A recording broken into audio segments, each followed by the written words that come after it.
So very most welcome to our channel CIB made simple. तो दोस्तों आज हम लोग डिस्कस करेंगे BFM का जो एक इम्पॉर्टेंट टॉपिक है जिसे हम लोग रेटिंग प्रॉब्लम कहते हैं। दोस्तों रेटिंग प्रॉब्लम का जो पेपर जो बेस्ड केस स्टडी होता है उसे आज हम लोग डिस्कस कर रहे हैं। तो फ्रेंड्स जो लोग रेटिंग प्रॉब्लम का थ्योरेटिकल एस्पेक्ट नहीं अभी तक देखे हैं तो उनके लिए मैं यहाँ पे एक टॉप राइट कॉर्नर में एक लिंक दे रहा हूँ। वहाँ पे पहले जाके इस जो भी केस स्टडी हम लोग आज डिस्कस करने वाले हैं उसका थ्योरेटिकल एस्पेक्ट को पहले एक बार देख लीजिए। तो थ्योरेटिकल एस्पेक्ट आप लोगों को देखा रहेगा तब आपको ये चीज़ क्लियर हो जाएगी और अच्छे से समझ में आएगी जो केस स्टडी हम लोग आज डिस्कस करने वाले हैं। और दोस्तों इससे श्योर शॉर्ट 5 मार्क्स क्वेश्चन आपका आप सिक्योर कर पाते हैं यदि आप इस चीज़ों को समझ पा रहे हैं, जो कि मैं अगले 10 से 15 मिनट में आप लोगों को समझाने वाला हूँ। तो दोस्तों ध्यान से सुनिए इस लेसन को और अंत तक बने रहिए, तब आपका ये कंसेप्ट पूरी अच्छी तरीके से क्लियर हो जाएगा। और जितना मैं प्रैक्टिस करा रहा हूँ इस पार्टिकुलर सेशन में वो मोर देन सफिशिएंट है रेटिंग प्रॉब्लम से रिलेटेड। तो चलिए दोस्तों शुरुआत करते हैं अपने इस लेसन को और समझते हैं, देखते हैं कि rating problem based case study किस तरह के होते हैं और उन्हें कैसे हमें अटेम्प्ट करना चाहिए। तो देखिए दोस्तों क्वेश्चन है हमारा, क्वेश्चन को समझते हैं। हमें कुछ इन्फॉर्मेशन दी गई है, ठीक है, किसके बारे में? लोन अकाउंट के बारे में, ठीक है। और देखिए अलग अलग तरह के लोन अकाउंट हैं और उनका सभी का रेटिंग भी अलग अलग है। और हमें 2 डेट दी गई हैं, एक 31/3/2009 यानी कि 2009 का जो फाइनेंशियल ईयर था उसका एंड, और एक 31/3/2010। तो दोस्तों हमें हमारे पास 2 डेट दी गई हैं, 31 मार्च 2009 और 31 मार्च 2010। और यहाँ पे हमारे पास एक चार्ट है, ठीक है दोस्तों। ये बेसिकली एक चार्ट है जिसमें हम लोगों को सारा डाटा दिया गया है और इन्हीं डाटा के बेसिस पे हमें कुछ क्वेश्चन का आंसर करना है। तो फ्रेंड्स सबसे पहला हमें ये समझना है कि आखिर ये चार्ट में क्या कर रहा है, आइए समझते हैं। देखिए अभी मैंने बताया था ना कि लोन का रेटिंग अलग अलग किया गया है। तो देखिए यहाँ रेटिंग है, AAA रेटिंग दिया गया है किसी लोन को, AA+ रेटिंग दिया गया है, AA दिया गया है, A+ दिया गया है, A दिया गया है, BBB दिया गया है, C दिया गया है और कुछ डिफ़ॉल्ट हो गया। दोस्तों आप लोग जानते होंगे डिफ़ॉल्ट लोन वो लोन होते हैं जो कि पूरे के पूरे जिसका प्रिंसिपल हम लोग ना ही प्रिंसिपल और ना ही इंटरेस्ट हम लोग नहीं ले पाए, तो उसे हम लोग डिफ़ॉल्ट लोन कहते हैं। तो दोस्तों अब देखिए ऐसा है कि यहाँ पे 31/3/2009 को AAA रेटेड वाले लोन कितने थे? 100 थे। AA+ वाले कितने थे? 100 थे। ए वाले कितने थे? 200 थे। BBB वाले कितने थे? 400 थे। और C वाले कितने थे? 60 थे। उसी तरह 31/3/2010 को AAA, A+, BBB, C और डिफ़ॉल्ट, देखिए उसके लिए यहाँ पे चार्ट दिया गया है। इसे समझिए क्या करना चाह रहा है ये। AAA वाले 31/3/2010 को 70 थे और AA+ वाले 10 थे। उसी तरह AA+ वाले 16 और 60 थे। AA वाले 4 और 40 थे। और जहाँ पे कुछ नहीं लिखा हुआ है वहाँ पे आप लोग 0 मानेंगे। और ये देखिए डिफ़ॉल्ट का सबसे लास्ट वाला जो कॉलम है वो डिफ़ॉल्ट का है। तो डिफ़ॉल्ट AA+ वाले 2 लोन थे और A वाले 4 लोन थे डिफ़ॉल्ट, और BBB वाले हमारे जो डिफ़ॉल्ट लोन थे वो 80 लोन थे। तो दोस्तों ये है हमारा चार्ट, ठीक है। इसमें इसमें एक बार आप इसे अच्छे से देख लें तो तब आपका जो बेसिक कंसेप्ट है वो क्लियर हो जाएगा इससे रिलेटेड। तो चलिए दोस्तों अब हम लोग आगे बढ़ते हैं। अब देखते हैं कि क्या क्या क्वेश्चन पूछा गया है इन पार्टिकुलर चार्ट से रिलेटेड। देखिए सबसे पहला क्वेश्चन जो पूछा गया है वो ये है कि what is the percentage of AAA rated borrower that remained at the same rating level during the observation period. तो ऑब्जर्वेशन पीरियड हमारा कब से कब तक है ये पहले देखिए। ऑब्जर्वेशन पीरियड है हमारा 2009 से 2010 का।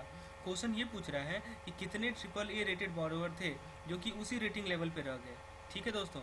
तो आइए ज़रा समझते हैं इस क्वेश्चन को। आप ज़रा ये बताइए दोस्तों कि 31/3/2010 को कितने बोरोवर थे जो कि AAA रेटेड हैं। तो देखिए 70 बोरोवर ऐसे हैं, तो वही मैंने यहाँ लिखा है दोस्तों, 70 अकाउंट जो है AAA रेटेड है। और 31/3/2009 को कितने अकाउंट AAA रेटेड थे? तो 100 रेटेड थे, ठीक है दोस्तों।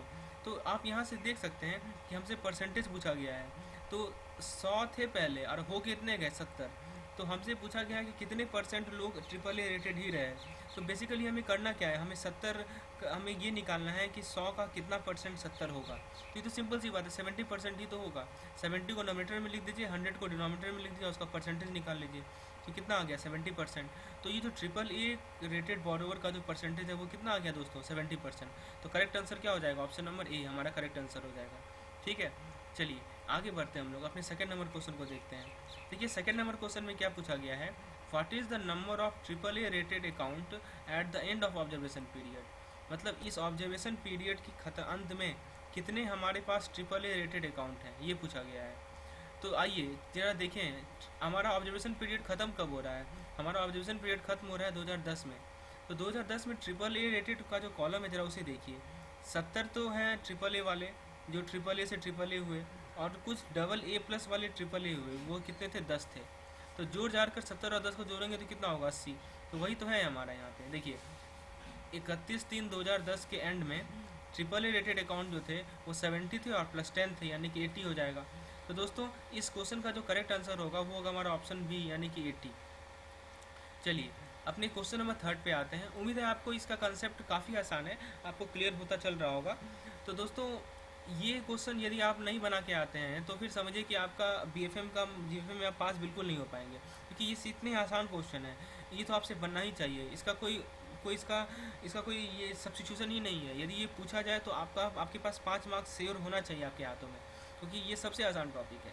आइए इसीलिए और इसे और आसान बनाते हैं और भी चीज़ों को समझ के। देखिए क्वेश्चन पूछा गया है, what is the percentage of migration of borrower from A and triple B category to default category. तो चलिए दोस्तों यहाँ पे हमें दो चीज़ देखना है कि पहले ये देखना है कि ए वाले से डिफ़ॉल्ट में कितने गए, और फिर ये देखना है कि ट्रिपल बी से डिफ़ॉल्ट में कितने गए। तो वही हमारा यहाँ पे 4 ऑप्शन दिया गया है। तो सबसे पहले हम लोग बात करते हैं ए कैटेगरी वाले को। तो ज़रा ये बताइए चार्ट को देखकर कि 31/3/2009 में ए वाले बोरोवर कितने थे। तो देखिए 31/3/2009 में ए वाले जो बोरोवर थे वो थे 200, ठीक है। अब वो ये बताइए कि 31/3/2009 में थे 200, लेकिन जो हमारे 31/3/2010 हैं उसमें ए वाले कितने रह गए। देखिए 31/3/2010 में जो ए वाले रह गए हमारे पास, वो हैं हमारे पास 160, ठीक है दोस्तों। तो देखिए हमसे क्या पूछा गया है कि कितने जो है डिफ़ॉल्ट में माइग्रेट कर गए, ठीक है दोस्तों। तो देखिए माइग्रेट कितने कर गए डिफ़ॉल्ट में, यहाँ साफ साफ देख सकते हैं यहाँ पे कितने कर गए, 4 डिफ़ॉल्ट कर माइग्रेट कर गए। तो इसीलिए 4 जो अकाउंट थे वो हमारे माइग्रेट कर गए, ठीक है। तो माइग्रेशन का परसेंटेज कैसे निकलेगा, 4 को हम लोग नोमिनेटर में लिखेंगे, 200 को डिनोमिनेटर में लिखेंगे, उसका परसेंटेज निकाल लेंगे तो कितना आ जाएगा, 2% आ जाएगा। तो ये था हमारा ए कैटेगरी से रिलेटेड, ठीक है। अब बात करते हैं हम लोग ट्रिपल बी कैटेगरी का। तो देखिए ट्रिपल बी कैटेगरी में क्या हुआ, ट्रिपल बी कैटेगरी में फिर से वही देखिए 2009 के अंत में ट्रिपल बी वाले कितने थे, 400 थे, और कितने माइग्रेट हुए, 80 माइग्रेट हुए। तो हमें ये निकालना है कि 80 जो है 400 का कितना परसेंटेज है। सिंपल सी बात है, 400 का 40 10% होगा, तो 80 कितना परसेंट होगा, 20% होगा। आप लोग ऐसे भी मुंह से भी कर सकते हैं, आंसर दे सकते हैं बिना कुछ कलम चलाए। तो 80 को नोमीटर में लिखेंगे, 400 को डिनोमीटर में लिखेंगे, तो कितना मिल जाएगा, 20%। आइए जरा ऑप्शन को देखते हैं। तो हमारे पास 2 क्वेश्चन है इस क्वेश्चन में। तो पहला जो है उसका हमें यहाँ से निकला 2% और दूसरा का निकला 20%। तो जरा देखिए ऑप्शन नंबर बी को, यही तो यही कह रहा है ना कि 2% और 20%। तो इस क्वेश्चन का जो करेक्ट आंसर होगा वो होगा हमारा ऑप्शन नंबर बी, यानी कि 2% एंड 20%। चलिए आगे बढ़ते हैं, अपने अगले क्वेश्चन पे देखते हैं अगले क्वेश्चन क्या कर रहा है। देखिए चार्ट वही है, बस क्वेश्चन जो है अलग अलग पूछा गया है उसी चार्ट के बेसिस पे। इसमें पूछा गया है what is the total number of borrower in the default category at the beginning and end of the observation period. तो ऑब्जर्वेशन पीरियड के शुरुआत में और ऑब्जर्वेशन पीरियड के अंत में कितने बोरोवर थे डिफ़ॉल्ट कैटेगरी में, आइए देखते हैं। तो दोस्तों ऑब्जर्वेशन पीरियड हमारा कब से कब तक का है, 31/3/2009 से 31/3/2010 का है।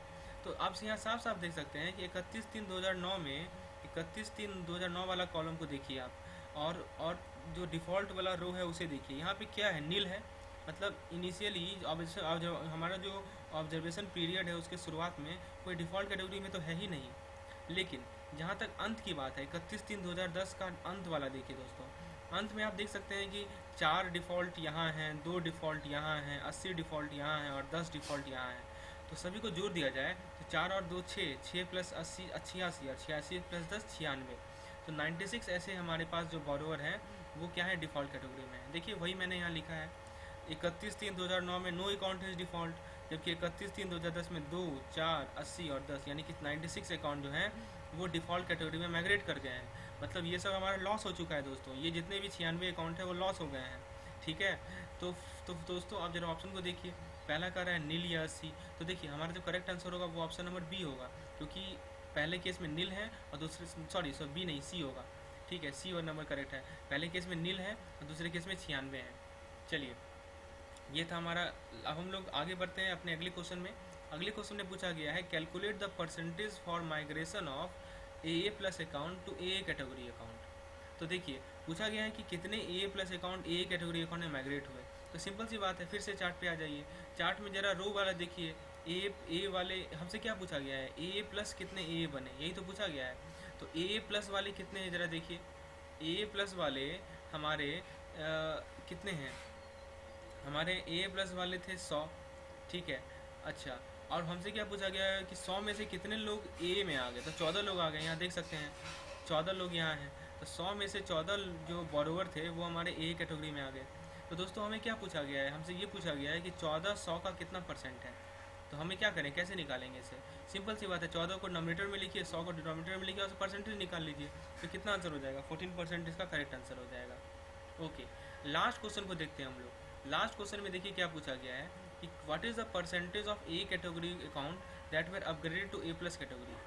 मतलब ए वाले कितने ए कैटेगरी के कितने अकाउंट होल्डर थे जो कि ए प्लस कैटेगरी में तब्दील हो गए, में अपग्रेड हो गए। तो देखिए ए, पहले हम लोग ये देखते हैं चार्ट में कि ए वाले कितने थे, ठीक है। तो देखिए 31/3/2009 में 31/3/2009 में ए वाले 200 अकाउंट होल्डर थे, ठीक है। और उसमें से 20 जो लोग हैं, 20 जो अकाउंट होल्डर हैं वो ए प्लस वाले में अपग्रेड हो गए, ठीक है। तो वही चीज़ मैंने यहाँ पे लिखा है कि 200 account is in A category while 20 account is upgraded to A plus category. तो दोस्तों आप यहाँ देख सकते हैं कि ए कैटेगरी वाले जो ए प्लस में अपग्रेड हुए हैं वो हुए हैं हमारे 10%। तो फ्रेंड्स ये था हमारा रेटिंग माइग्रेशन पे बेस्ड केस स्टडी। कैसा लगा आपको लेसन जरूर कमेंट सेक्शन में बताएं। इससे ज़्यादा कुछ पढ़ने की आवश्यकता नहीं है इस पार्टिकुलर टॉपिक में। यदि आप ये कुछ परसेंटेज का बेसिक चीज़ जान रहे हैं और चार्ट को रीड करना जान रहे हैं तो आप आसानी से सॉल्व कर पाएंगे। बेसिकली ये जो क्वेश्चन है वो डाटा इंटरप्रिटेशन टाइप ही है। डाटा दी गई है, उसे आपको इंटरप्रेट करना है और क्वेश्चन को ध्यान से पढ़ना है कि ये पूछ क्या रहा है।